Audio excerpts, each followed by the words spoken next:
먼저 레위기 23장 23절에서 25절을 함께 찾아뵙겠습니다. 레위기 23장 23절에서 25절입니다. 여호와께서 모세에게 말씀하여 이르시되 이스라엘 자손에게 말하여 이르라. 일곱째 달 곧 그 달 첫날은 너에게 쉬는 날이 될지니 이는 나팔을 불어 기념할 날이요 성회라. 어떤 노동도 하지 말고 여호와께 화제를 드릴지니라. 아멘. 기도하겠습니다. 하나님 아버지, 주님 앞에 때는 가까워 오고 있으나 우리가 깨어있음과 열심히 주님 앞에 특심이 없어서 오늘도 주님 앞에 정말 마음을 다하고 뜻을 다하고 모인 자의 수가 많지 아니하나이다. 이제라도 주님 말씀을 들을 수 있도록 기도하고자 하는 열망도 가질 수 있게 하여 주셨고 불러 모아 주셔서 이 밤에 정말로 하나님 앞에 기도하는 교회가 되게 하여 주시고 주의 나팔을 들을 준비가 된 교회가 되게 하여 주시옵소서. 이종 입술의 여호와의 말씀, 주님 오심에 관한 주의 말씀을 주셨사오니 온전히 전하게 하시고 마음을 열어 듣게 하여 주시옵소서. 예수 그리스도의 이름으로 기도하옵나이다. 아멘. 히브리 사람들 달력으로 7월 1일 월삭, 7월 1일 월삭이 정식으로 하나의 절기로 주어졌습니다. 월삭은 우리가 아는 6월절, 무교절 같은 그런 절기로는 여겨지지 않았습니다. 왜냐하면 그날은 안식은 안 하거든요. 일을 합니다. 그런데 7월 1일 월삭은 일을 안 합니다. 오늘 보시면 25절 어떤 노동도 하지 말고 여호와께 화제를 드릴지니라. 월삭의 화제물은 안식일의 화제보다 훨씬 더 드리는 제물이 많다고 그랬습니다. 그런데 이 7월 1일의 월삭은 더욱 많이 드리고 특별히 하나님 앞에 성회로 모이라 그랬습니다. 그러니까는 여느 안식일처럼 일하지 아니하고 모여 예배하고 그리고 제물은 평상시 안식일보다 월삭이니까 더 많이 드리고, 그러니까는 많은 월삭 중에 7월의 월삭은 특별한 날이라는 얘기입니다. 그 특별함을 우리가 아주 대표적으로 볼 수 있는 게 뭐냐면 나팔을 불어 기념하라 합니다. 기념. 우리가 예수 그리스도와 십자가에 달리기 전에 성찬식을 주시고 이것을 행하여 나를 기념하라 그랬죠. 나를 기념하라. 하나님을 기념하라 합니다. 하나님이 성경에서요, 기념하라는 것은 하나님과 하나님이 하신 일입니다. 가끔 정말 하나님의 마음에 합당한 자를 기념하라 한 적이 있습니다. 그것은 그를 믿으라고 한 것이 아니라 그와 같이 믿으라는 얘기입니다. 향유 부은 여인은 예수님처럼 믿으라는 게 아니라 향유 부은 여인이 예수 믿은 것처럼 너희도 그 여자처럼 믿으라, 이런 의미에서 기념하라는 겁니다. 신자는 그래야 된다는 겁니다. 그런데 직접적으로 이것을 기념하라 하는 것은 하나님과 하나님이 하신 일들입니다. 그러면 이 나팔절은 다른 월삭과 달리 이 7월 1일은요 나팔을 불어 기념한다 그렇기 때문에 뭔가 기념할 일이 있어야 되지 않겠습니까? 그런데 우리가 이제 절기에 대해서 많이 들었기 때문에 알다시피 유교, 무교절까지, 오순절까지는 봄의 절기라고 합니다. 나팔부터는 가을의 절기라고 합니다. 이 앞에 것까지는 예수님이 이 땅에 오셔서 성령의 오심으로 성취가 되어 있습니다. 왜냐하면 모든 절기와 또한 구약의 율법은 오시리라는 예수님의 그림자와 예표로 하였습니다. 그러므로 이 나팔이 예표하는 바가 있을 것이고, 그러니까 이 7월의 월삭 나팔절이 예표하는 것이 있을 거다, 이런 말입니다. 바로 그 기념하라고 한 것, 나팔을 불어 기념하라고 한 것이 무엇인가? 그것이 레위기 본문에는 나와 있지 않습니다. 그냥 7월 1일을 기억했다가 나팔 불라 그랬습니다. 7월 1일을 기억해서 나팔을 불어라. 그리고 안식일과 같이 일하지 말고 성회로 모여라. 그리고 하나님 앞에 화제를 드려라. 월삭의 화제물은 안식일의 화제물과 만음으로 그 많은 화제물을 하나님께 드려서 기념하라 그랬는데, 문제는 기념의 내용물, 무엇을 기념해야 되는지는 레위기에 나와 있지 않습니다. 그렇죠? 보십시오. 그냥 7월 첫날을 너에게 쉬는 날로 줬다. 안식의 날로 주었다. 그러니까 이 날은 기념할 날이로서 나팔을 부르라 이렇게 돼 있지 뭘 기억해야 되는지 뭘 기념해야 되는지는 명시로 나와 있지 않습니다. 그런데요. 성경에 보면 나팔을 부르라 하는 날들이 이 날 말고도 많이 있습니다. 그럼 이 여러 나팔을 부는 날들을 종합해 보면 그러니까 나팔을 부는 이유들이 다 있을 거 아닙니까? 그 여러 이유들을 특별히 기억하게 하기 위해서 한 날을 정하여서 하나님이 7월 1일을 나팔절로 정했다. 이렇게 생각하면 왜 나팔을 불어야 되는지, 나팔로 우리가 기억해야 될 것이 무엇인지 알 수 있습니다. 자, 시간 관계상 똑같은 소리를 계속 반복해 보겠습니다. 7월 1일은 히브리 말로 로시 하샤냐 그럽니다. 무슨 말이냐면요. 그 해의 머리다 이런 말입니다. 그러니까는 뭘 기념하냐면 1월 1일을 기억하는 겁니다. 나팔절이 유대인의 달력에서는 1월 1일 첫날입니다. 그럼 왜 첫날이냐? 유대인의 기억에서는 아담이 눈을 떠서 하나님을 본 날이라고 생각합니다. 그러니까 인간의 역사가, 그러니까 첫째 날, 둘째 날이 있지만은 인간의 역사가 시작된 날이 이 날이라고 보는 것입니다. 그래서 이 날은 나팔을 불어 기념하고 사람이 하나님을 배우는 날입니다. 아하! 그렇다면 나팔을 불어 기념하라는 것은 우리가 다시 주님을 배우는 것을 기념하라고 그것을 준비하라, 생각하라, 잊지 마라 그런 뜻일 가능성이 매우 크죠. 일단 그렇죠. 그러나 이게 유대인의 전통이고 그들의 내려오는 말이지 성경에서 명시적으로 그것이 맞다라고 확증을 얻기까지는 그냥 유대인들은 그렇구나라고 우리가 참고로 들으면 됩니다. 일단 유대인은 어떻게 생각한다고요? 로시 하샤냐 1월 1일이라고 생각하고 1월 1일로 여기고 왜 1월 1일로 여기냐면 아담이 눈을 떠, 즉 사람이 처음으로 하나님을 눈을 떠 배우는 날이다 라고 하기 때문에 이 날이 새해 첫날이다 이렇게 여기고 있습니다. 자, 그런데 이날 나팔을 분다 그랬습니다. 그 정도면 나팔을 불만 하죠. 예, 바로 이것입니다. 여러분, 나팔은 어느 때에 붑니까? 쉽게 얘기해 볼게요. 작은 일에 나팔을 붑니까? 큰 일에 나팔을 붑니까? 큰 일에 나팔을 붑니다. 오늘 새벽에 제가 잠깐 말씀드렸어요. 군수가 행차할 때 나팔을 불면 오버하는 거예요.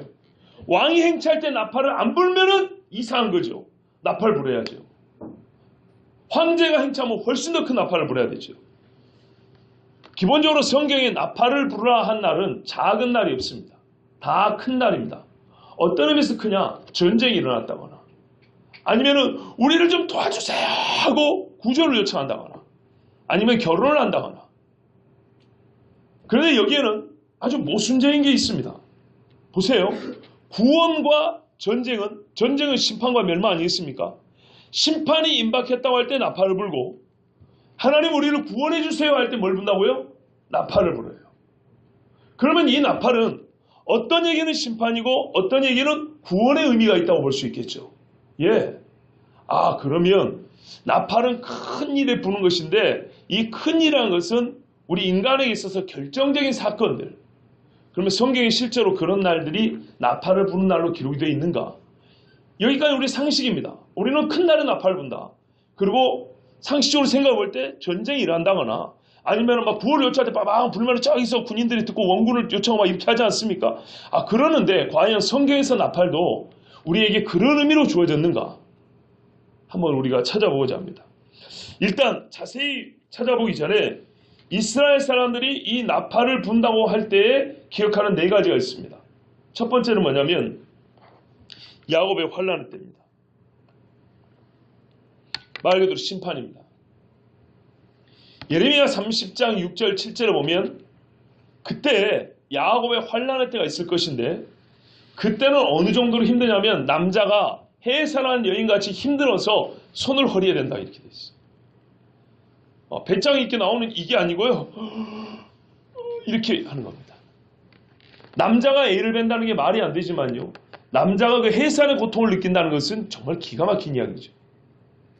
그와 같이 고통의 때가 이를 것인데 그날을 가리켜 야곱의 환난의 때라고 그랬습니다. 근데 예수님도 말씀했죠. 전무후무한 고난의 때가 있을 것이다 그랬습니다. 이스라엘 사람들은 어떻게 생각하냐면 나팔이 분다. 즉 나팔절이라는 것은 야곱의 환난의 때를 우리에게 미리 가르쳐 주는 것이다. 이렇게 봅니다. 지금도 이스라엘 사람들은 옛날에 2차 대전 때 누구죠? 나치가 이스라엘 사람들을 600만이나 죽였죠. 그런데 그거보다 더 큰 환난이 있을 거라고 지금 예상하고 있습니다. 왜냐하면 성경에 분명히 예수님의 말씀을 안 들어도 예레미야 안에 야곱의 환난의 때가 있다고 했기 때문에, 그리고 그 환난의 때는 앞뒤 맥락을 보면 나치가 이스라엘 사람 죽일 때가 아니에요. 세상 끄트머리 있을 일이에요. 그래서 그 사람들은 그걸 알고도 지금 이스라엘로 모인다는 겁니다. 자, 그래서 이게 믿음이라고 그러잖아요. 그래서 이게 희한한 일이라고 그러잖아요. 분명히 자기들에게 야곱의 환난이라는 때가 남아있는 줄 알아요. 알지만은 메시아는 분명히 어떻게 해요? 어디로 와요? 이스라엘과 예루살렘으로 오기 때문에 그 야곱의 환난의 때를 우리로 하여금 넘게 하시고 인내하게 하시고 우리를 구원할 왕이 올 거다. 이렇게 메시아를 기다리는 자들이 지금 이스라엘로 돌아오는 겁니다. 물론 그들은 초림의 예수님을 모릅니다. 그때나 지금은 항상 왕을 기다립니다. 근데 다시 오실 예수님은 진짜 왕이죠. 그런데 이들이 놓쳐버린 건축자해버린 모퉁이들과 같은 예수님을 먼저 만나야 되겠죠. 그래서 성경에는 스가랴와 스바냐와 이사야와 예레미야와 복음서도 뭐라면 항상 그들이 먼저 그 고난의 때 회개한다는 거예요. 회개하여 십자가에 달린 예수님에 대하여 자기들의 과오와 죄를 통회하고 자복하고 죄의 섬을 받고 왕 대신 예수님을 맞는다. 이것이 예언의 말씀입니다.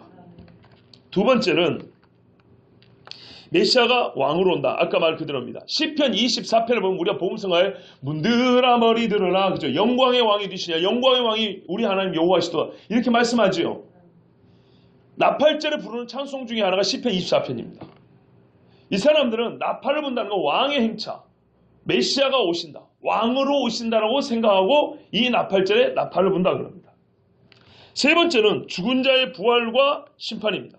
다니엘서 12장 1, 2절에 보면 우리가 잘 아는 대로 백성 중에 다니엘아 네 백성 중에 책에 기록된 자는 일어나 영원한 부활을 얻을 것이고 그렇지 않은 사람은 영원한 수치를 받을 것이다, 이 말씀이 있습니다.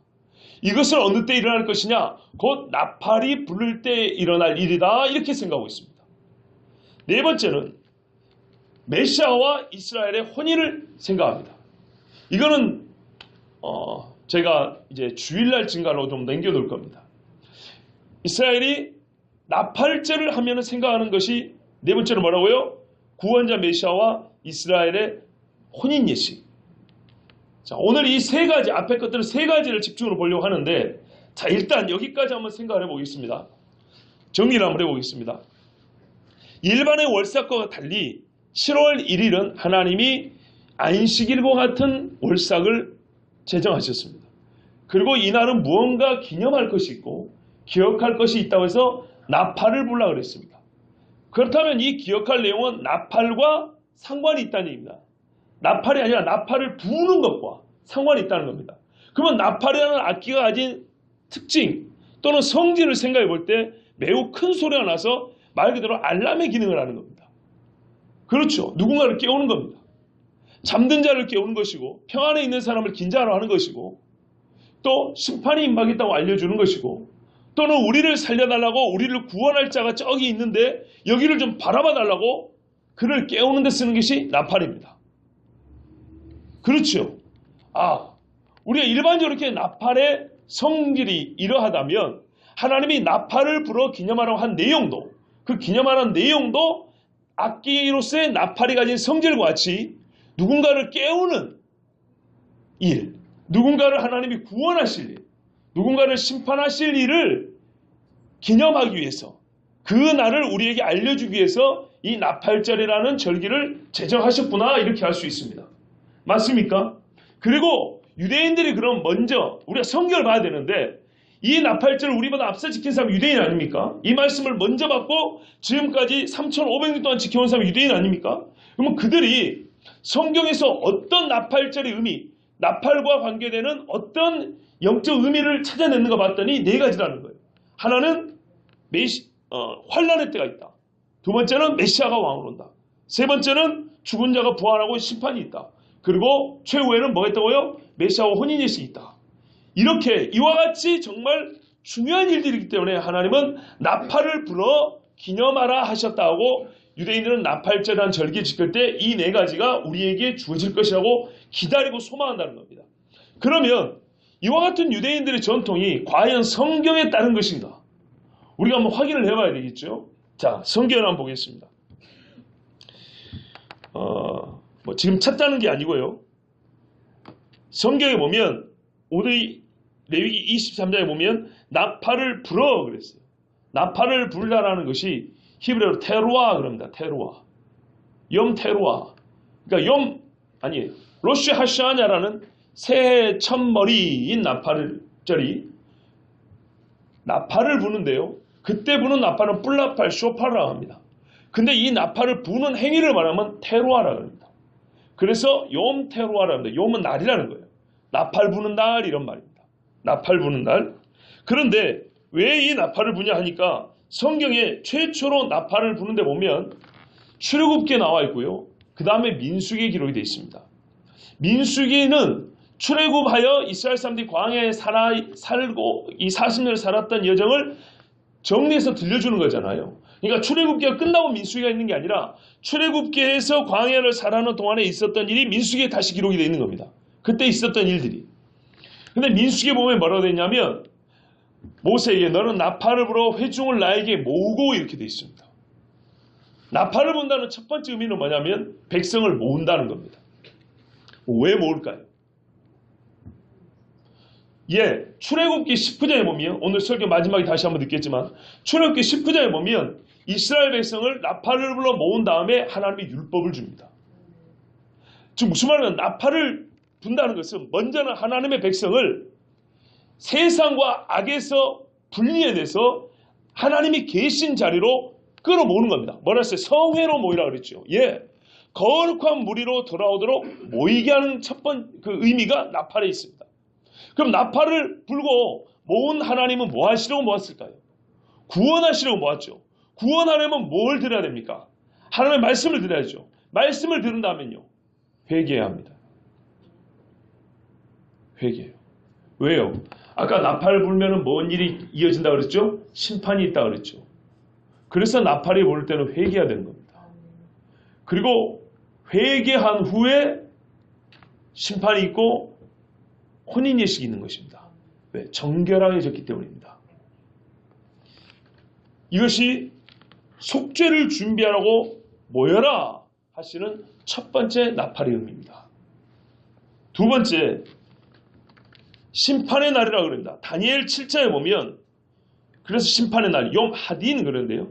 다니엘 7장에 우리가 잘 아는 대로 13절과 14절에 보면 내가 또 밤에 환상을 보니 인자 같은 이가 하늘 구름을 타고 와서 예적부터 항상 계신 이에게 나가 그 앞으로 인도되며 그에게 권세와 영광과 나라를 주고 모든 백성과 나라들과 다른 언어를 말하는 모든 자들이 그를 섬기게 하였으니 그의 권세는 소멸되지 아니하는 영원한 권세요 그의 나라는 멸망하지 아니할 것이니라. 이 말씀 잘 알고 있습니다.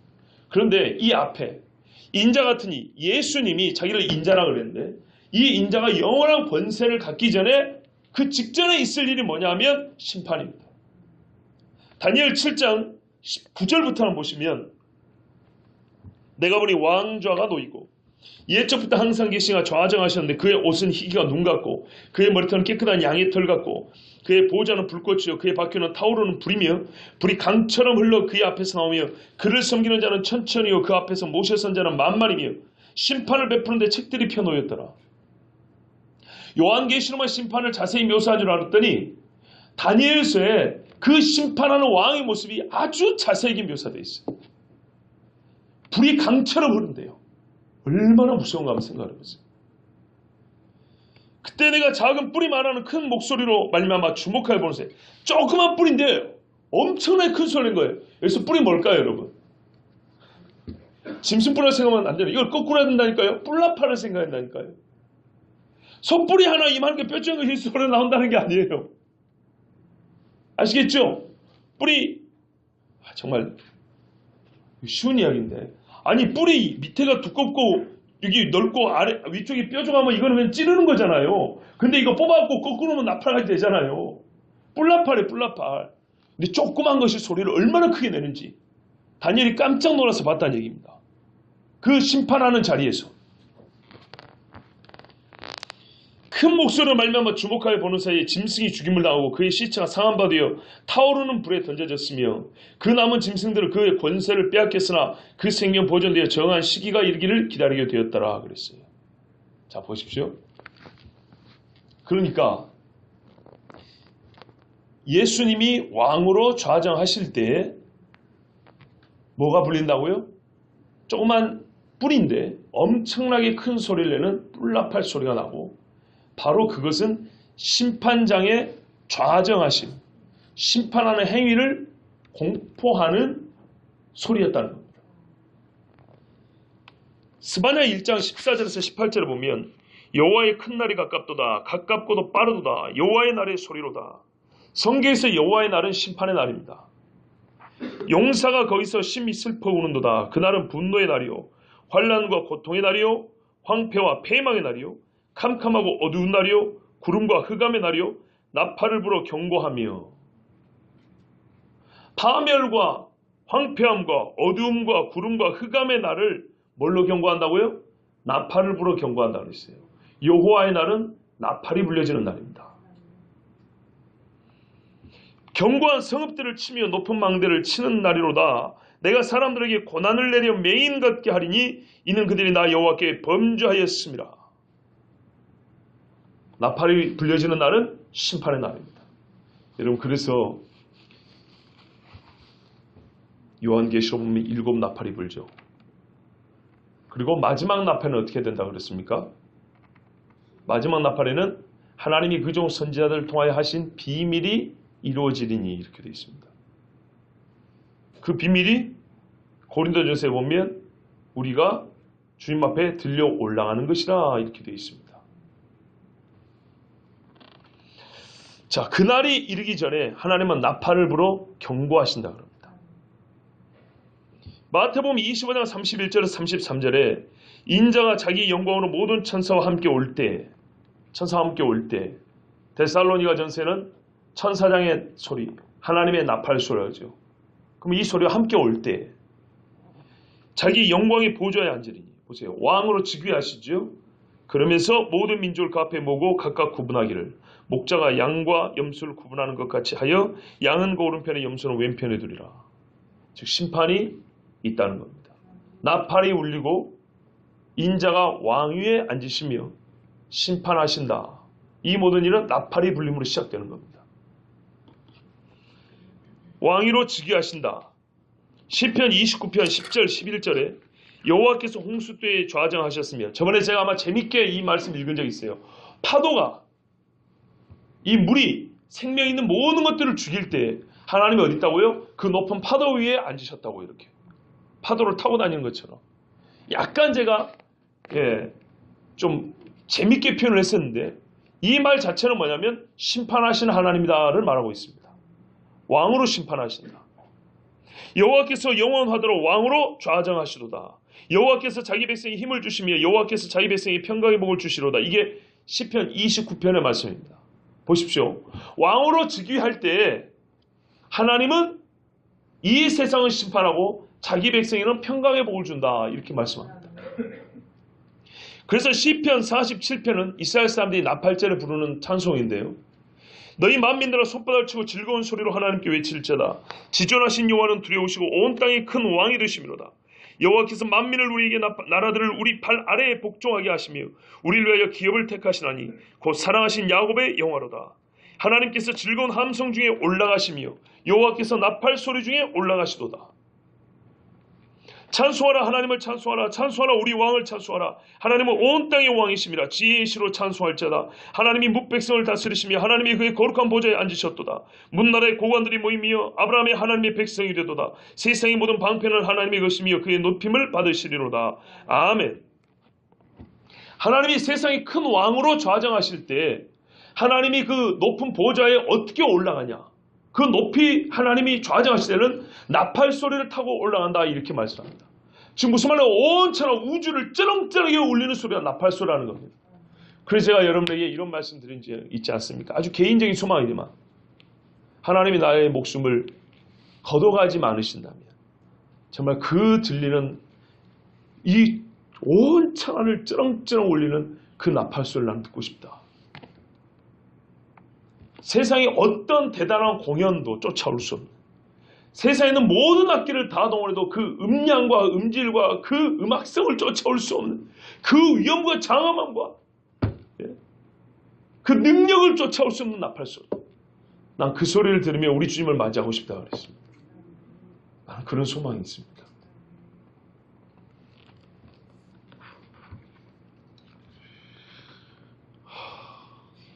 사실 오늘 제가 낮에 오랜만에 갑자기 위경련이 와서 너무 아팠어요. 위가 이렇게 막 살을 쥐 짜는 것처럼 아프고요. 하여튼 말로 표현하기 어렵습니다.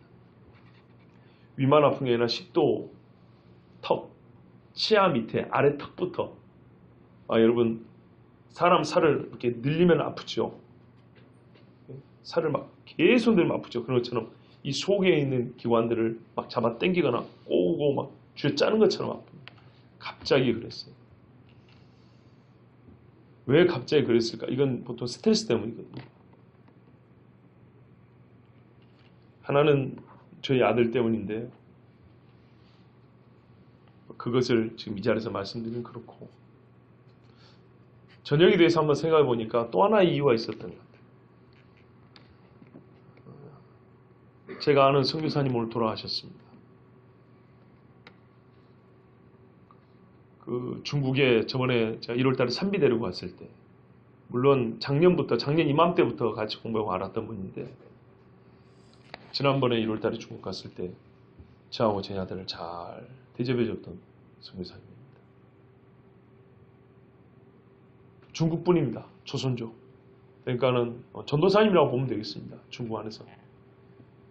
그런데 중국의 저 아랫지방까지 다니면서 복음 증거하고 다니고, 믿지 않는 집에서 얼마나 열심히 있는지. 저희가 갔을 때도 아기 데리고 왔는데 그래도 하루 정도는 어디 구경을 좀 해야 되지 않겠냐. 그래가지고 자기 딸을 시켜가지고 아들 차를 딸이 빌려갔어. 그러니까 아들과 딸이 함께죠. 자기들 돈 다 대가면서 만리장성까지 구경해주고, 그날 돈도 많이 썼어. 얼마나 고마운지. 그리고 그분의 사역한 것을 핸드폰으로 이렇게 사진 찍은 걸 보여줬어요. 시골 일주일씩 다니면서 정말 복음이 갈급한 곳에, 중국이 얼마나 넓습니까? 그 먼 곳을 다니면서 복음을 전한 훌륭한 사람, 훌륭한 종입니다. 오늘 그분이 돌아가셨다. 처음에는 그냥 문자로 왔기 때문에 살았을 때 한번 가봐야 될 것을 이렇게 빨리 가실 줄 알았나 그랬는데, 시간이 지날수록 마음이 막 너무 아프. 그래서 갑자기 위가 그래 아팠나? 혹시 그랬나 싶습니다. 여러분, 나팔이 불 때 시편 118편에는 내게 의의 문을 열자다 내가 그리로 들어가서 여호와께 감사하리로다. 이는 여호와의 문이라 의인들이 그리로 들어가리로다. 나팔이 불 때 하나님은 원수는 심판하지만은 의인들은 왕이 들어가는 그 문에 같이 들어가게 하신다고 합니다. 너희는 문들을 열고 신의를 지키는 의로운 나라가 들어오게 할지어다. 이사야 26장 2절에는 말씀합니다. 이사야 26장 19절에는 주의 죽은 자들은 살아나고 그들의 시체들은 일어나리이다. 티끌에 누운 자들아 너희는 깨어 노래하라. 주의 이슬은 빛난 이슬이니 땅이 죽은 자들을 내어 놓으리로다. 그럽니다. 이 선교사님은 이슬과 같이 다시 일어나서, 티끌 가운데 일어나서 주님이 열어놓은 의로운 문으로 들어갈 걸로 나는 믿습니다. 이게 나팔입니다. 마크 빌츠, 우리 경건훈련에 여러분 도서에 있는데요. 마지막 시간표. 사실 거기에 다 나와 있습니다. 마크 빌츠는 이렇게 말했어요. 아가서 2장에 구원받은 자들이 나팔 불 때 살아날 이야기가 잘 기록이 되어 있다. 뭐라고 되어 있냐면 아가서 2장. 우리 한번 찾아보겠습니다. 아가서는 단순히 낭만적인 사랑 노래로 끝나는 게 아니에요.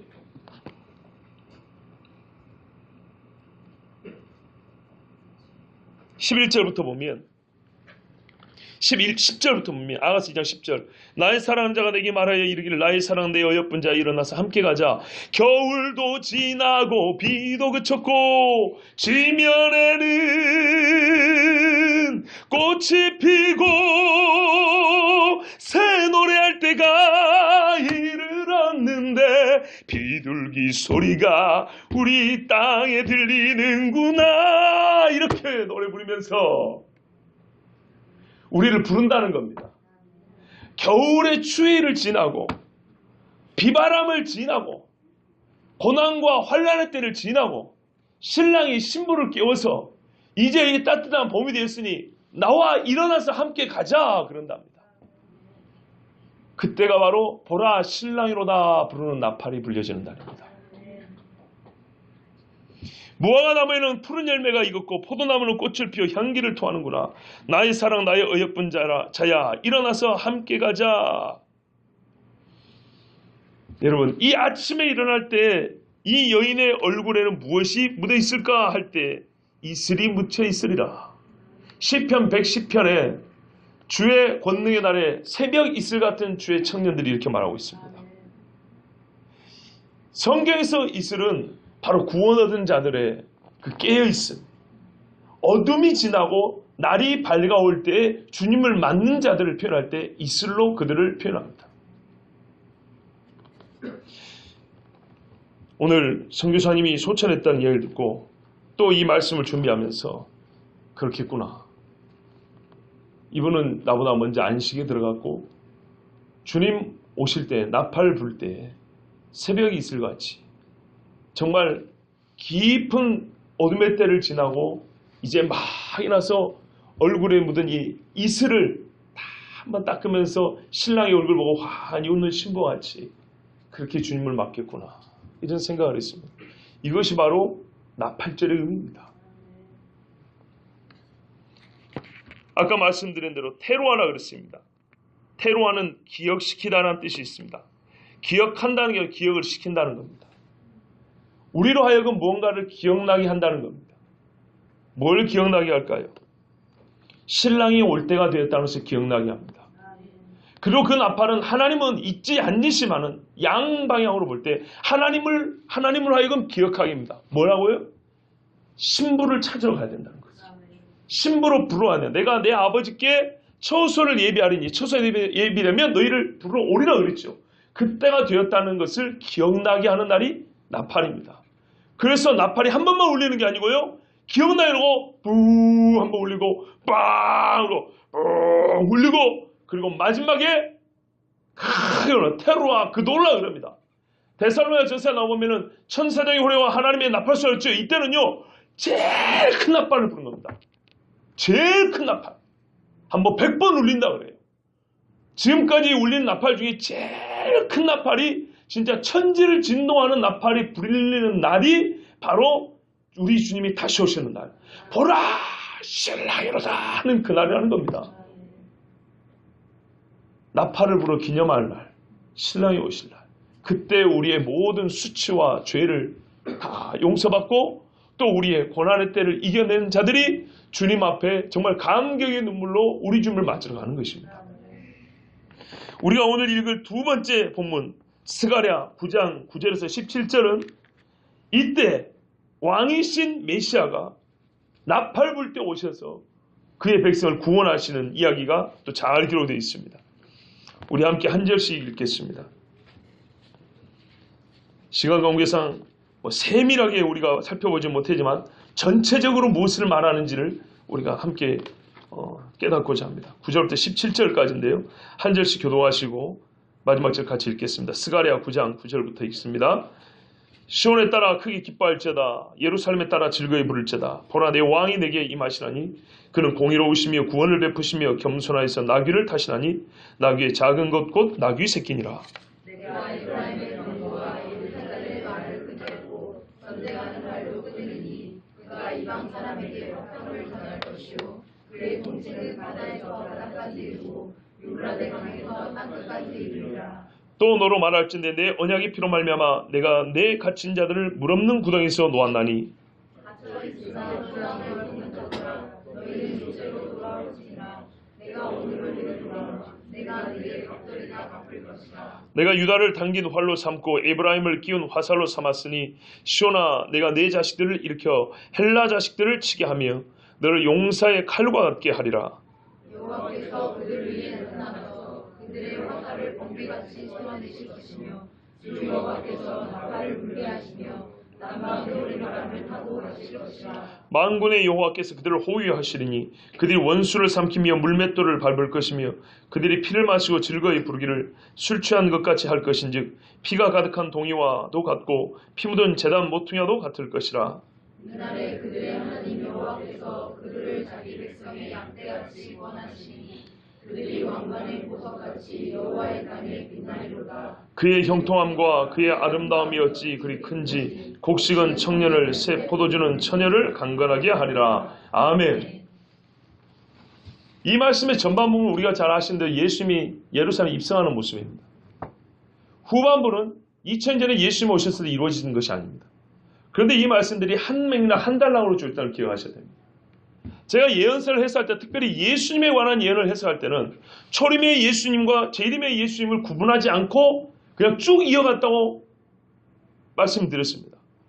그러니까는 예수님에 관한 이야기를 해 나가는데 자 여기까지는 초림의 예수님입니다. 자 이제부터는 재림하실 예수님 이야기합니다. 이렇게 말을 안 해준다는 거예요. 그냥 예수님 이야기 시작되면 처음부터 끝까지 가는 겁니다. 그런데 이 구분점을 알지 못하면은 한쪽으로 몰아붙이게 됩니다. 억지스럽게 몰아붙이죠. 대개는 어떻게 몰아붙입니까? 다시 오실 예수님과 관계된 것을 처음 오실 때 예수님의 모습으로 다 꾸역꾸역 집어넣습니다. 그러니까 안 맞는 것이 맞고 억지스러운 것입니다. 오늘 이 말씀에도 그것이 구분되어 있습니다. 어디서부터인지 정확히는 모르지만 넘어간 것이 눈에 확 띄는 데는 어디입니까? 적어도 12절, 13절부터입니다. 그렇죠. 11절까지는 피가 나와 있지요. 그런데 12절에는 여전히 갇혀 있답니다. 언약의 피를 흘린 대로 너희를 구덩이에서 놓아놨는데 말하자면 우리를 사망에서 생명으로 놓아놨는데 또 불구하고 여전히 갇혀 있다 그럽니다. 그리고 이 갇혀 있는 자식들이 언제 다시 돌아오냐? 유다가 활과 에브라임이 끼운 화살, 즉 유다와 에브라임이 강력한 군대와 같이 되어서 싸워 이길 정도의 힘을 가진다. 이거는 2000년 전에 있지 않았던 이야기입니다. 오늘날에서 우리가 보고 있는 일 아니겠습니까? 근데 누구와 싸운답니까? 헬라 자식들합니다. 역시 2000년과 맞지 않습니다. 2000년 로마랑 싸웠죠. 그렇지 않습니까? 물론 크게 보면 로마가 헬라이들 할지는 모르겠습니다. 그러나 헬라 자식들이랑 싸운다 그랬습니다. 여러분 헬라 제국이 얼마나 넓은가요? 헬라는 유럽의 제국이 많았을까요? 아니면 아시아의 제국의 영토가 더 넓었을까요? 헬라, 아시아에 더 넓습니다. 아프리카까지 미칩니다. 작년 2월 달에 말씀드렸어요. 제국의 영토에 관하여. 처음에 나왔던 아수르나 바벨론과 헬라까지는 동방의 나라들 영토가 넓다고 그랬습니다. 로마는 서쪽에 넓다고 그랬습니다. 그러므로 다니엘서에 나오는 네 짐승은 네 번째 짐승은 로마를 가리키기가 어렵다고 말씀했습니다. 왜? 같은 지역에 같은 영적 성격을 가진 나라들이기 때문입니다. 헬라는 역시 동방의 영토가 넓습니다. 헬라 그러니까 우리는 유럽 사람을 생각하는데 그러면 곤란합니다. 헬라 지역 사람들은 동방에도 수많은 이 영토, 지금으로 말하면 중동이 다 헬라로 들어갑니다. 옛날에. 그리고 북아프리카, 지금으로 말하면 이슬람 국가 대부분이 헬라 지역에 들어갑니다. 이 헬라 자식들을 어떻게 한다고요? 치게 하고 널 용사의 칼과 같게 하리라. 여러분 현대에 들어와서 이스라엘과 싸우는 나라들이 어딘지 한번 봐보십시오. 이 민족을 얘기하는 게 아닙니다. 과거에 헬라라는 나라의 지배를 받았던 지역들입니다. 그때 하나님께서 화살을 번개같이 쏜다. 이거는 좀 오버하면 미사일 정도로 생각할 수 있겠지만 저는 그렇게까지는 말하고 싶지 않고요. 하여튼 주 여호와께서 나팔을 불게 하시며 남방 회오리 바람을 타고 가실 것이라. 하나님께서 나팔소리와 함께 바람같이 다니면서 쓸어버린다는 얘기입니다. 그래서 이스라엘을 구원하신다. 16절 끝부분에 이날에 그들의 하나님 여호와께서 그들을 자기 백성의 양떼같이 구원하시리니 구원받은 이스라엘은 왕관의 보석같이 여호와의 땅에 즉 지금의 가나안 땅에 빛난다 이렇게 되어 있습니다. 여러분 이 말씀만 보면 너무 좁아요. 참 개인적으로 이렇게 반복하고 싶지 않고 이런 말 때 막 강요하고 싶지 않은데 새벽에 요즘에 예레미야를 보고 있는데요. 30장 이후가 계속 반복해서 이스라엘의 회복 이야기입니다. 그래서 좀 아쉬운 거는 예적부터 좀 이 말을 이런 이야기를 여러분 많이 듣긴 했겠지만 요즘에 새벽에 이스라엘에 관한 그 회복의 약속이 계속 좀 반복이 들려주는데 이 말씀을 들으면 훨씬 더 이해가 빠릅니다. 이해가 빠를 뿐만 아니라 이게 어느 성경 한 구절만 얘기해 놓은 게 아니에요. 구약의 선지자들의 선지서의 후반부에 하면 이구동성으로 이스라엘 회복을 얘기하고 있습니다. 그런데 공통점은 항상 전쟁입니다. 항상 전쟁이고 그 전쟁은 이스라엘이 하나님이 오셔서 구해주심으로 그들이 이긴다 이렇게 되어 있습니다. 그리고 그날은 여호와의 날이라고요. 큰 고난의 때라고 그때 이스라엘에 돌아올 때는 반드시 이스라엘이 그의 하나님을 안다고 되어 있습니다. 그 알을 구체적으로 회개한다고 되어 있고요. 어떤 이는 하나님 앞에 제물을 드린다고 되어 있고요. 여호와의 율법을 깨닫는다고 되어 있고요. 하여튼 전반적으로는 큰 그림이 그렇습니다. 이스라엘이 나라를 회복하고 하나님이 나라 정치적으로 지리적으로 회복을 하시지만 아직 영적으로 회복이 안 돼 있을 때 열방들이 와서 이스라엘을 칠 것이나 그때 하나님이 자기 백성을 구하려 임하실 건다 이거죠. 이스라엘은 구해달라고 외치고요. 말 그대로 나팔을 부는 거예요. 그럴 때 우리 주님이 나팔을 불고 와서 그들을 치고 이기신다. 자기 백성을 구원하신다. 이게 선지자들의 뒷부분, 선지자의 뒷부분의 공통적인 이야기입니다. 그런데 이걸 역사 중에 분명히 일어날 일로 보지 않냐고 단순히 소위 묵신 문학인이 어쩌냐 하면서 문학작품 소설로 취급해버리니까 이 일이 앞으로 있을 것이라에 대한 희망도 갖지 못하고 기대도 하지 않고 기도도 못하는 겁니다. 그런데 뭐 한다고 선지자들이 그 똑같은 이야기를 여러분 문학작품은요 창의성이 있어야 돼요. 똑같은 일을 왜 반복했겠습니까? 이거는 문학작품이 아니라 하나님의 예언이고 약속이기 때문입니다. 이날에도 뭐가 불린다고요? 나팔이 불린다고 그랬어요. 나팔. 여러분 이 나팔이 불려지는 날에 우리 주님이 오셔서 자기 백성을 구원하실 것입니다. 그런데요, 누가 그날에 구원하실 주님을 찾을 수 있을까요? 자기 백성을 구원하신다는 말은 이미 자기 백성 된 자들이 있다는 얘기 아니겠습니까? 그럼 어떤 자가 주님께 구원해달라고 소리를 질러 부르짖겠습니까? 즉 우리가 나팔을 불겠냐고요. 말하자면 구원해달라고 나팔을 부는 정도 믿음이 있는 자기 백성을 주님이 나팔을 불고 와서 구원해준다는 얘기입니다. 그럼 누가 주님 앞에 살려달라고 부르짖을 수 있는 사람이겠습니까? 성경에 보면 깨어있는 자라 그러죠. 예, 그런 차원에서 한 가지 더 드려야 될 이야기가 있습니다. 나팔절을 감추어진 날이라고 합니다. 이 감추어진 날이라는 의미는 이중적인데요. 하나는 시편 27편 5절에 보면 여호와께서 환난 날에 나를 그의 초막 속에 비밀히 지키시고 그의 장막 은밀한 곳에 나를 숨기셨다. 그런 의미에서 숨기는 날, 감추는 날입니다. 환난 날에 우리를 숨기신다. 그래서 나팔절을 감추는 날 이렇게 말하기도 합니다. 그런데 우리가 지금 듣고자 하는 이 감추는 날의 의미라는 뭐냐면요. 그때가 정확히 모른다는 의미에서 감추어진 날이라는 겁니다. 성경에 뭐냐면 도적같이 오리니 이런 말씀이 있습니다. 도적같이 오리니. 분명히 정해진 날은 정해진 날인데 언제인지 몰라요.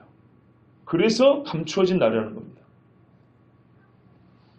데살로전서 5장 1절에 형제들아 때와 시기에 관하여는 너희에게 쓸 것이 없으면 형제들아 4절에 가면 너희는 어둠에 있지 아니하며 그날이 도둑같이 너희에게 임하지 못하리니 그랬습니다. 아하, 도적같이 임한다 그랬는데 또 어떤 얘기는 도적같이 임하지 않는다 그랬네요. 무슨 차이일까요? 여기서 일단 오해하지 말 것은 나를 얘기하는 건 아닙니다. 왜 나를 얘기하는 건 아니냐면 적어도 우리는 시차가 있기 때문에 우리는 22일인데 아직 저쪽 21일인 날도 있습니다. 그래서 나를 얘기할 건 아닙니다. 중요한 거는 성경에는 때와 시기를 말한다. 시기. 날짜가 아니라 시기. 그 쯤을 우리에게 가르쳐준다는 겁니다. 어느 때인지. 우리에게는 그때가 알려져서 그러니까는 딱 집어서 몇 날 며칠 이런 말이 아니고 다 됐구나. 가까이 왔거나 이렇게 알려져서 그날이 도적같이 임하지 못한다고 됐는데 믿는 자, 왜? 빛의 자녀니까. 그래서 바울이 데살로니가 교인에게서는 이 때와 시기의 문제는 너에게 다시 말할 게 없다 그랬어요. 알고 있기 때문에. 근데 어떤 사람이 알고 있다 그러냐면 깨어있는 사람들을 말하고 있습니다. 빛 가운데 있는 사람. 그런데 빛에 있지 않은 사람들은 어떻게 해요? 이 날이 감추어져 있어서 도대체가 알 수 없는 날이라는 겁니다. 그래서 감추어진 날이랍니다. 왜 근데 이게 중요하냐? 왜 중요하냐? 여러분, 잠언 7장 한번 보시겠습니까? 잠언 7장.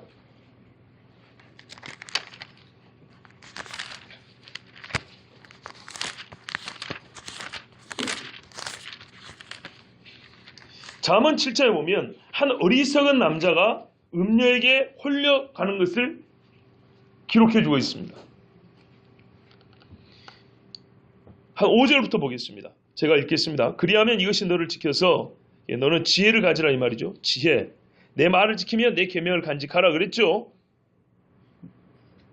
1절에 그래도 있죠. 2절에 보면 내 계명을 지켜 살면 내 법을 내 눈동자처럼 지키라. 얼마나 강조해서 지키라고 하는지 4절까지 보면 내 친족이라 부를 거예요. 그죠? 지가 이렇게 중요합니다. 왜 지가 중요한지 알 수가 있습니다. 왜냐하면 종말에 하면 우리 주님 뭐라 그래요?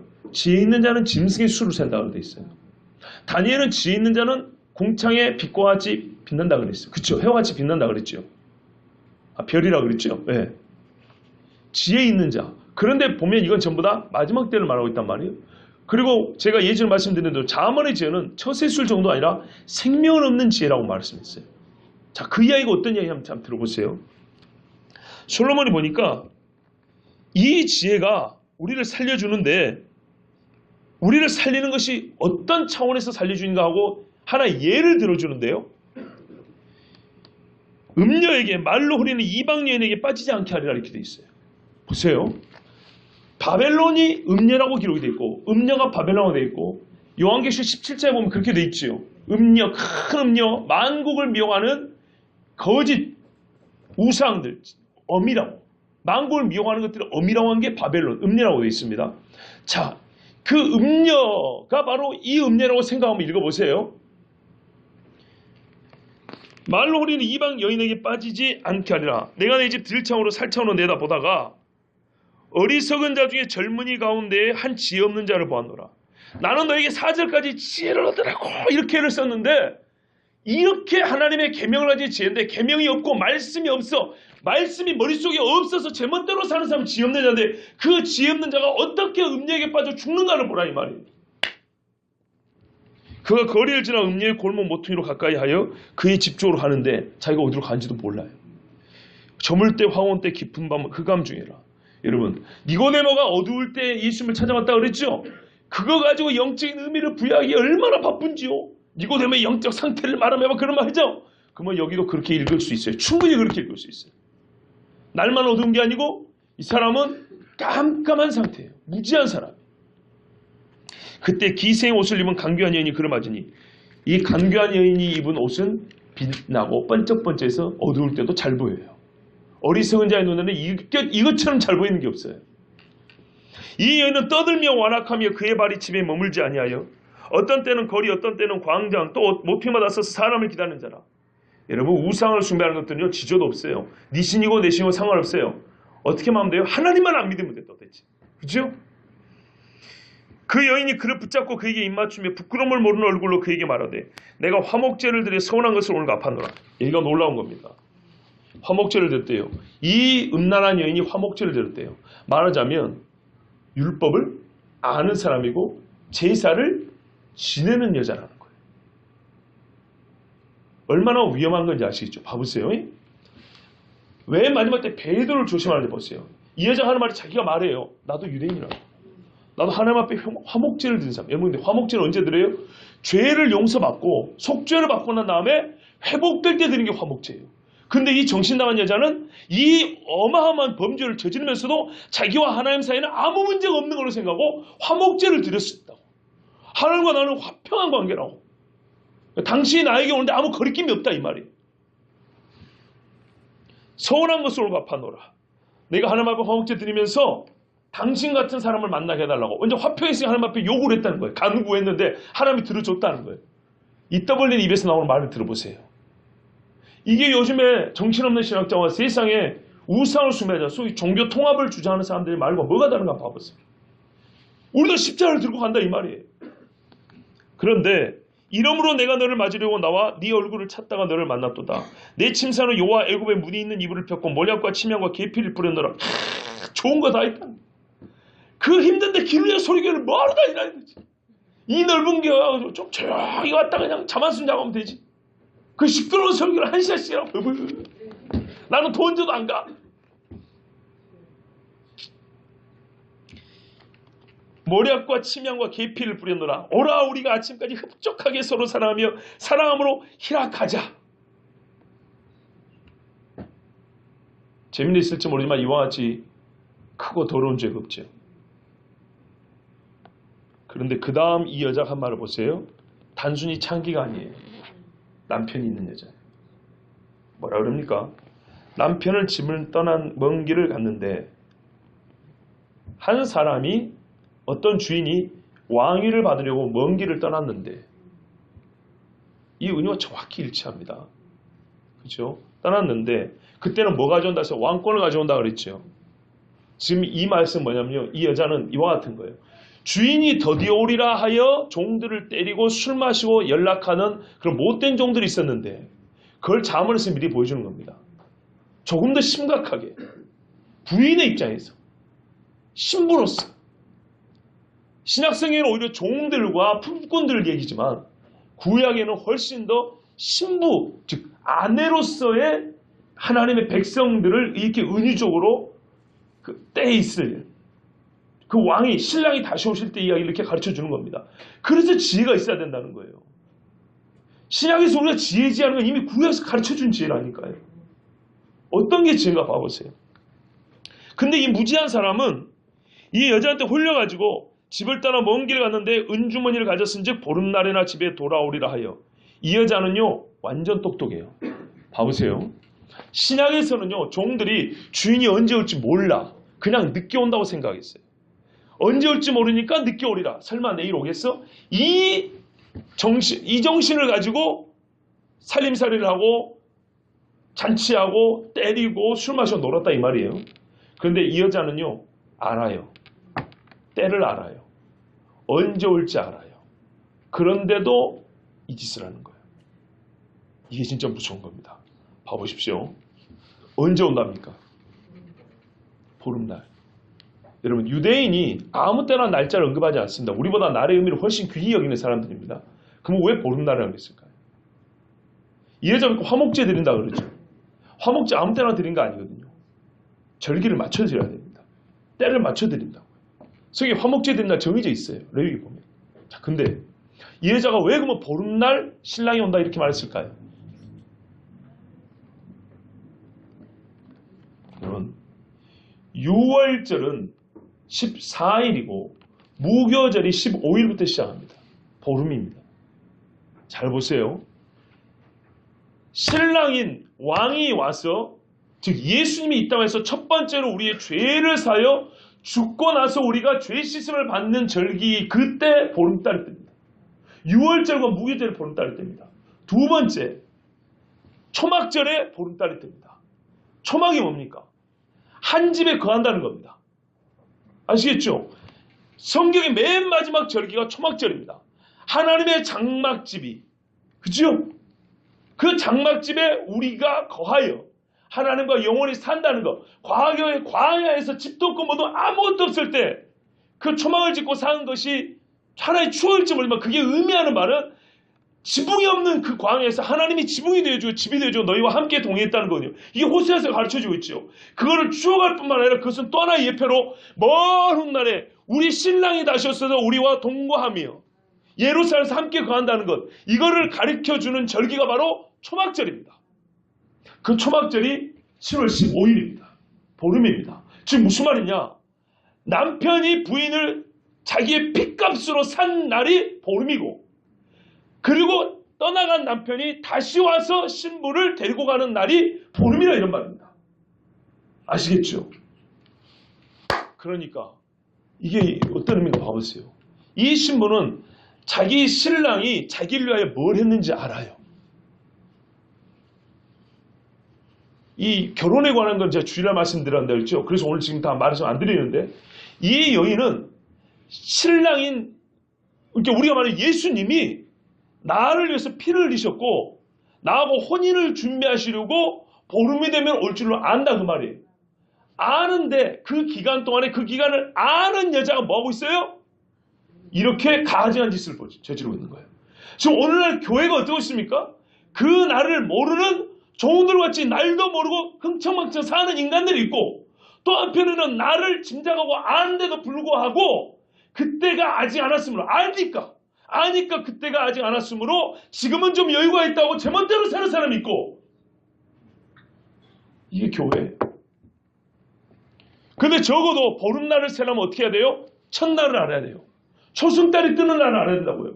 그래서 나팔절이 중요한 거예요. 초승달이 뜰 때 나팔을 봉합불을 피우고 나팔을 분단 말이에요. 그러면 전 세계 같은 유대인들이 그때부터 카운트를 하는 거예요. 보름 있으면 뭐한 날을 결혼하는 날이라고요. 가까운 거예요. 얼마 안 남은 거예요. 그래서 나팔절, 속죄일, 장막절, 초막절까지는 보름 안에 끝나버립니다. 가을의 절기는 아주 빨라요. 금세 옵니다. 봄의 절기와 가을의 절기 사이에 이 기간이 긴 것이고 시작되면은 금방금방 옵니다. 여러분 그러니까 나팔절을 알아야 된다는 것은 왜 중요하냐? 나팔절을 알면 그때로부터 카운트가 돼서 보름을 세면 우리 주님과 만나서 진짜 뭐 한다고요? 결혼한다 이런 말이에요. 어린 양의 혼인잔치. 지금 이 나팔은 뭐냐면 혼인잔치가 시작됐다는 것입니다. 시작됐고 완전히 그 혼인잔치를 진짜 딴딴하고 동거하는 그 예식이 완료되는 시점은 초막절 때란 말이죠. 그렇기 때문에 이 나팔절은 매우 중요합니다.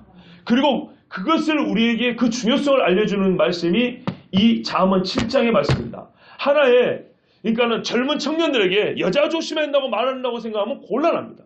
그 정도 얘기 아닙니다. 여기서 쓰는 화목제라든지 보름이라든지 이런 이야기 그리고 그 앞에 계명이 나와 있다는 것은 단순히 남자들 하여금 여자 조심해라 또 여자들 너무 미안해요. 남자 조심할 그런 의미가 아니고 그러니까는 성적인 정결함만을 의미하는 게 아니고 하나님의 절기를 알고 때를 아는 것이 그러니까는 여기서 말하는 신랑이 오는 때가 언제인지를 보름이라는 걸 가르쳐주고 그걸 아는 자는 어떻게 하냐면 지혜롭게 깨어서 그날을 정결하게 준비해야 되는데 이 더러운 신부였던 이 음녀는 그때를 오히려 알기 때문에 죄의 시간을 누렸다는 것입니다. 이것이 바로 오늘날 우리 교회가 빠져있는 큰 죄라는 얘기입니다. 그러니까 복음서에 따르면 그때가 언제인지 모름으로 말미암아 무지하게 죄를 짓는 것. 또 하나는 오늘같이 이런 설교를 듣고 그때가 이런 때구나고 알면서도 내 심장에는 내 생각에는 아직 안 온 것 같은데 좀 여유가 있어. 한 2년 3년 남은 것 같아. 이러면서 자기 마음대로 살고 더럽고 부정한 죄를 짓는 것. 이것들이 다 지혜가 없는 행동이고 이런 사람들은 다니엘서가 말한 것처럼 주님이 다시 오실 때 영원한 수치에 빠진다는 겁니다. 이게 교회가 빠진 크고 무서운 죄들입니다. 여러분 4대 교회 말씀합니다. 4대 교회 사자의 편자라 하나님의 7년과 7배를 가지신 이가 이르시되 내가 네 행위를 아느니 네가 살았다는 이름은 가졌으나 죽은 자로다. 바로 이 여자예요. 보세요. 화목제도 드릴 줄 알아요. 보름날이 뭔 날인지도 알아요. 산 것 같죠? 죽은 자로다. 네가 내 행위를 아노니 예수님이 뭘 보고 알아요? 행위를 아노니 네 행위를 보니까 살았다 하지만은 살았다는 이름은 가졌으나 죽은 자로다. 예수님 당시에서 유대인이요 이스라엘 사람이요 바울도 베냐민 지파요 이름은 멋졌어요. 바리새인이요 그러나 죽은 자였어요. 너는 일깨어 그 남은 바 죽게 된 것을 굳건하게 하라. 내 하나님 앞에 내 행위의 온전한 것을 찾지 못하였노니 그러므로 네가 어떻게 받았으며 어떻게 들었는지 생각하고 지켜 회개하라. 일깨지 아니하면 만일 일깨지 아니하면 내가 도둑같이 이르르니 어느 때에 내게 이르는지 네가 알지 못하리라. 일깨지 아니하고 회개하지 않은 자에게는 그날이 도적같이 온다 그랬어요. 그런데 깨어서 회개하고 흠과 티가 없도록 주님 앞에 준비한 사람은 어떻게 해요? 보라 신랑이다 하는 소리가 들리고 그때 번뜩 일어나서 신랑을 맞으러 나간다는 얘기예요. 그래서 우리 주님은 지금 이미 경고의 나팔을 불고 있습니다. 이 땅에 펼쳐져 있는 일들을 보세요. 그리고요, 이 땅에 펼쳐져 있는 이 일뿐만 아니라 요한계시로 보면 마지막 나팔을 불기 전에 6번이나 나팔을 분다고 그랬어요. 그 나팔을 듣고도 일 깨지 못한 자는 결국에는 사망에 빠지는 겁니다. 여러분, 오늘은 나팔절입니다. 이날은 하나님께서 왕으로 좌정하시고 자기 백성을 환난에서 구원하시며 원수를 멸하시는 날입니다. 그날 하루가 끝나니까 그날부터 시작입니다. 그날로부터 이 모든 일이 계시가 됩니다. 그 엄청난 이야기, 이걸 알려주기 위해서 나팔을 부십니다. 그리고 우리에게는 경고하시려고 경고의 나팔을 미리 봅니다. 바로 에스겔 선자가 말해준 것처럼 에스겔 선자가 했던 사역과 같이 오늘 하나님은 천사를 통해 나팔을 불게 하시고 또한 그 나팔을 드는 우리로 하여금 세상의 나팔수 역할을 하게 하십니다. 그러므로 이 날에 멸망받을 원수가 아닌 구원받은 백성이 되려는 자는 깨어있어 기도해야 하고요. 하나님의 말씀을 듣고 회개하고 자기를 깨끗하게 해야 됩니다. 이 모든 이야기가 가장 잘 기록되어 있는 성경의 한 사건을 읽어드리고 마치겠습니다. 성경에 이스라엘의 첫 번째 나팔이 불려졌던 때, 지금까지 설교한 내용이 사실, 그럼 이 나팔절을 기다리고 나팔로 이와 같은 일을 기념해야 될 우리가 어떻게 준비해야 됩니까? 그 나팔 소리를 듣기 위하여 어떻게 준비해야 됩니까? 그날이 무슨 날입니까? 하는 것을 첫 번째 성경에서 나팔이 불려졌던 때 사건을 읽어보면 우리가 잘 배울 수 있습니다. 출애굽기 19장 10절에서 19절을 읽어드리겠습니다. 여호와께서 모세에게 이르시되 너는 백성에게로 가서 오늘과 내일 그들을 성결하게 하며 그들에게 옷을 빨게 하고 준비하게 하여 셋째 날을 기다리게 하라. 이는 셋째 날에 나 여호와가 온 백성의 목전에서 시내산에 강림할 것임니. 그들 위에 강림하시죠. 너는 백성을 위하여 주위의 경계를 정하고 이르기를 너희는 삼가 산에 오르거나 그 경계를 침범하지 말지니 산을 침범하는 자는 반드시 죽임을 당할 것이라. 그런 자에게는 손을 대지 말고 돌로 쳐 죽이거나 화살로 쏘아 죽여야 하리니 짐승이나 사람을 막론하고 살아남지 못하리라 하고 나팔을 길게 불거든 산 앞에 이를 것이니라. 실제로 나팔절의 첫 번째 나팔은 길게 한번 봅니다. 그거 모이라 이런 말.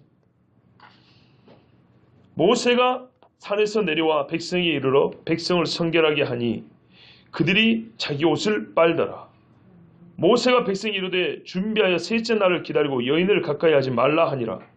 셋째 날 아침에 우레와 번개와 빽빽한 구름이 산 위에 있고 나팔 소리가 매우 크게 들리니 진중에 있는 모든 백성이 다 떨더라. 제가 아마 이 부분을 설교할 때 이렇게 설교했던 기억이 있습니다. 사람이 분 나팔이 아니라 하나님이 불어서 들리게 한 나팔이라고. 왜냐하면 상당히 긴 시간 동안에 계속 불 수가 없습니다. 사람은. 그리고 이 수백만이 모이는 데가 저 끄트머리까지 땅이 진동할 정도로 크게 불 수가 없습니다. 모세가 하나님을 맞으려고 백성을 거느리고 진에서 나오매 그들이 산 기슭에 서 있는데 시내산의 연기가 자욱하니 여호와께서 불 가운데서 거기 강림하십니다. 강림하십니다. 그 연기가 온기가마 연기같이 떠오르고 온 산이 크게 진동하며 나팔 소리가 점점 커질 때 백성이 모이라 할 때 뿡 울렸는데 모이는 동안에 계속 그게 이제 땅이 진동하면서 나팔 소리가 산에서부터 계속 점점 크게 들려오는 거예요. 이건 사람이 할 수 있는 나팔 소리가 아닙니다. 하나님의 나팔 소리. 이 나팔 소리가 커질 때 모세가 말한 즉 하나님이 음성으로 대답하시더라. 아멘. 여러분 이게 첫 번째로 이스라엘 백성들에게 들려졌던 나팔입니다. 그러면 이 나팔을 듣기 위하여 하나님은 백성들을 어떻게 준비하셨습니까? 정결하게 하라고 했습니다. 정결하게 하라. 바울은 우리를 흠과 티가 없고 정결한 신부로 그리스도께 중매하려 함이라 이렇게 말하고 있습니다. 여러분 낮에와 같이 단정하자 그랬습니다. 어둠의 옷을 벗고 낮에와 같이 단정하자. 이것이 나팔을 소리를 듣고 좌정하신 왕 또한 신랑이신 예수님을 만날 준비를 하는 교회의 모습입니다. 그 날이 언젠지 짐작도 하지 못하고 흥청만큼 자기 마음대로 살거나 때리고 먹고 마시는 자가 되거나 또는 우리는 설교를 들어서 이때쯤이다 저때쯤이다 짐작을 하니까 안전하겠지 그러면서 자기가 이 교회의 습성을 받아들이고 다른 종교의 잘못된 가르침들을 아무 저항 없이 받아들이고 이 세상 사람들의 사고방식과 섞여 사는 것을 알지 못하고 그러면서 여전히 나는 보름이 되면 우리 신랑이 올 줄 알아 이러면서 이 음란하고 가증한 여자처럼 그렇게 교회 생활하는 사람들이 많은 시대입니다. 그런데 성경은 말합니다. 첫 번째로 나팔이 불려질 때에도 너희는 3일 동안 정말로 너희 자신을 성결하고 하고 깨끗하게 하고 그리고 두렵고 떨림으로 그날을 준비하라고 하고 있습니다. 그 백성들을 만날 때 주님은 불 가운데로 임하시며 하늘에서 들려오는 나팔 소리는 천지와 사람의 심장을 요동치게 하는 소리였습니다. 여러분, 저는 지금까지 여러분에게 계속 주님 다시 오실 때 이야기를 하면서 절대 이 말씀들을 추상적으로 듣지 아니하고 신화나 하나의 이야기로 듣지 않기를 바랍니다. 반드시 그날이 옵니다. 그때 누군가는 그 나팔 소리를 듣고 올라갈 것이고 누군가는 떨어집니다. 여러분, 우리가 엄연한 사실인데도 제일 부정하고 현실로 받아들이지 않으려고 하는 것이 죽음이죠. 그런데 오늘도 우리 주변에는 귀한 하나님의 종이 한 사람 떠났습니다. 그 외에 얼마나 많은 사람이 세상을 떠난지 모릅니다. 우리도 그들과 같이 똑같이 떠납니다. 다 죽습니다. 한번 생각해 보세요. 영원, 끝이 없는 영원이라는 걸 한번 생각해 보세요. 영원이란 말 자체가 사람의 머리로는 감당이 안 되는 것입니다. 얼마나 무섭습니까? 두렵습니까? 그 영원한 세상이 판가름 난다는 거예요. 영원한 운명이 쫙 갈라지고 아무리 돌이키고 싶어도 두 번 다시 기회가 주어지지 않는 그날이 온다는 겁니다. 나팔이 불려질 때. 여러분, 제발 그때 오기 전에 깨어있어 기도하시고요. 정말 하나님 말씀에 철저하게 순종하시 바랍니다. 이게 지혜로운 사람입니다. 아무리 강조해도 이것은 지나치지 아니합니다. 정말로 주의 말씀을 따르면 네 행위를 보고 싶어한다 그랬습니다. 하나님의 말씀에 순종하지 아니하고 복종하지 아니하고 귀 기울이지 아니하는 자는 반드시 나는 너를 모른다 그럴 것입니다. 인간 한 인간의 말로 듣지 마시고 정말로 주님 오신다니까요. 주님 앞에 우리가 선다니까요. 불이 강같이 흘러 이게 넘치는 그곳에 우리가 주님 앞에 선다니까요. 각 사람이 자기 한 말과 생각과 행동을 짚고 하리라 그랬어요. 이 말씀에 안 믿는 분들은 예수 얘기 아니에요. 예수 안 믿는 사람이에요. 여러분, 제발 깨어있기를 바랍니다. 우리 형제 군대 가잖아, 그지? 이 말이 잊혀질 만한 때가 올 거예요.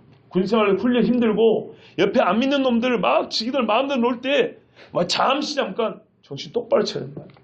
그러다 총기 사고 나면 어쩔 건데. 어젯밤에 안 믿는 놈도 똑같이 질퍽을 하는 거놨어. 근데 오늘 누가 오발 사는데 하필이면 내가 맞아버렸어. 누가 지 맞을 줄 알았나요? 방송에 보도 안 된 사망 사건이 얼마나 많은지 아십니까?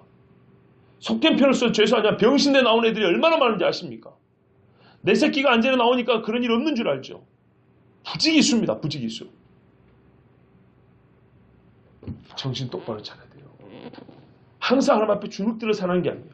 예수 믿기 때문에 당당한 거예요. 죄의 유혹이 있을 때 당당히 나가란 말이에요. 네? 당당히 맞짱 뜨란 말이죠. 오히려 주눅들면 집니다. 마이가 가지고 놀아요. 근데 한번 싸워보시라고요. 어떤 분이 그랬어요. 하나님의 말씀 성경에 보면은 하나님의 말씀 성령의 검을 가지라고 그랬죠. 우리가 성령과 동행한다 그러는데요. 성령은요, 역사하고 싶어 안달이난 분이에요. 근데 어떻게 역사하고 싶냐? 검처럼 싸우고 싶어 하는 분이에요. 성령은 조용해서 사랑한다, 따뜻하지 이런 분이 아니라고요. 아니 이런 분이 아니라는 게 이런 일만 하는 분이 아니에요. 성령은 믿는 사람에게 싸우고 전투하는 영이란 말이에요. 그래서 성경이 어떻게 말하냐면 성령을 싸우는 영과 싸우는 영으로 네가 만나고 싶냐? 그러면 말씀을 휘두르라 그랬어요. 말씀을 외치면 성령의 검, 말씀의 검이라잖아요. 하나님의 말씀이 성령의 검이라잖아요. 성령이 검같이 역사하는 걸 보려면 말씀을 선포하라는 거예요. 찌르고 쪼개고 잘라버리고 베어내는 성령이 베는 영이시구나. 잘라버린 영이구나. 악하고 들고 휘벼 파서 이렇게 잘라서 던져버리는 영이시구나. 이런 성령을 보고 싶으면 하나님의 말씀을 외치라는 거예요. 기껏해서 내가 교회 생활을 해보니까 내 생각에는 그런 거 하지 말고 몇 장 몇 절에 무슨 말씀이 있는데 믿든지 말든지 그건 네 알아서 하고 하나님 말씀 분명히 이렇게 돼 있어. 그러면 이 말씀이요 그 소리를 하세요. 휘비고 파내고 잘라내고 도려내고 다닌다니까요. 절대 사람의 말은 검으로 역사할 수가 없어요. 성령이 역사합니다. 그런데 하나님의 말씀이 선포될 때 그 말씀의 길 따라 그 말씀의 날카로운 만큼 말씀의 강한 만큼 성령은 검으로 역사한다고 그랬어요. 그래서 저는 여러분을 외칩니다. 오늘 읽은 말씀도 전부 다 나팔과 관계된 말씀입니다. 우리 주님이 나팔 불 때 하실 일을 말해주고 있습니다. 왜 무엇을 기념하는지 우리에게 가르쳐주는 것들입니다. 어떤 거는 직접적으로, 어떤 거는 암시적으로, 어떤 거는 이 말씀과 저 말씀을 연결해 볼 때 우리에게 알려주는, 추정적으로 알려주는 말씀드렸습니다. 나팔은 절대 작은 일에 불지 않습니다. 왕이 임할 때 부는 겁니다. 왕이 임할 때는 자기 백성을 구할 책임을 다하는 것이고 자기 신부와 혼인하기 위해서 부른 것이고 원수를 멸하여 자기 나라를 취하고자 왕이 임하는 것입니다. 이 날이 왔다고 부르는 게 나팔입니다. 그런데 그때 원수로 설 것입니까? 아니면 왕의 백성으로 신부로 설 것입니까? 나는 왕의 백성이며 신부로 서겠습니다. 여러분도 그 자리에 서 있기를 원합니다. 우리 함께